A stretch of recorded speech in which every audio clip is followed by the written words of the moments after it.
over the course of our 20 years of marriage, everything about my husband and I changed, except two things. I'm Kendra Tierney, and this is Ascension Presents.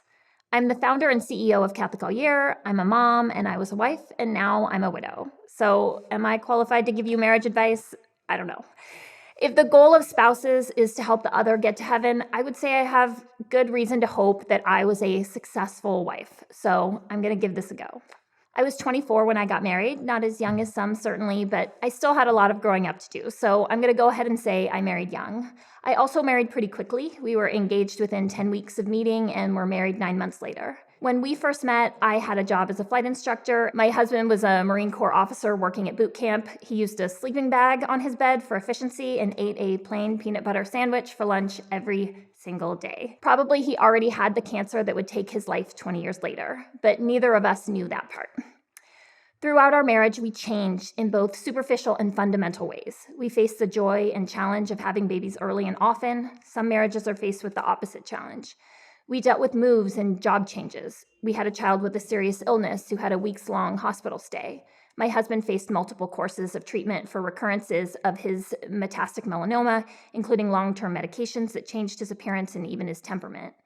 But there are two main things that for us never changed. As I look back on our marriage, I think that those were really the only two things that I knew about us before we got married that remained unchanged until the end. And the first is compatibility. I know that can encompass a lot of things, and really I mean all of them. For my husband and I, it was having similar goals and backgrounds. It was sharing a sense of humor and a general worldview and just genuinely enjoying each other's company. It was being similar in some ways and complementary in others.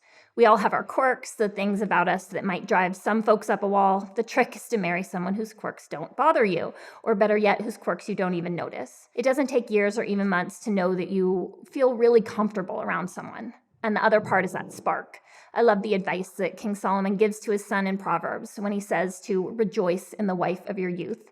That idea that although we age and change physically, we can always remember that early spark of attraction we felt for our spouse, no matter how old we were when we met, and relive it.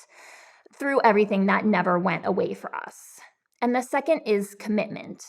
As spouses, it's important that you generally enjoy each other's company and are committed to each other, but it's even more important to be committed to the idea of marriage. If you go into a marriage utterly committed to not only your spouse, but to marriage itself as an indissoluble union, well, that's most of the battle won already. Because people change and circumstances change, but the institution stands. If you never entertained any concept of a marriage failing and your spouse and your extended families and community feel the same way, then you're a lot more likely to succeed. Both my husband's parents and mine are celebrating their 50th wedding anniversaries just a few months apart this year. So growing up, we both had real life examples of what a successful marriage looks like. It's not a prerequisite to a happy marriage, of course, but it helped us. We also have surrounded ourselves with friends who take their marriages seriously. Marriage as a sacrament rather than a contract gives you the grace you need to live it. Honestly, when we were dating, neither one of us knew how much we would grow in our faith as individuals and as spouses. I believe that submitting to marriage as a sacrament was a big part of our personal growth as well. Being open to life, even when that felt scary and overwhelming, meant we were completely open to one another as well.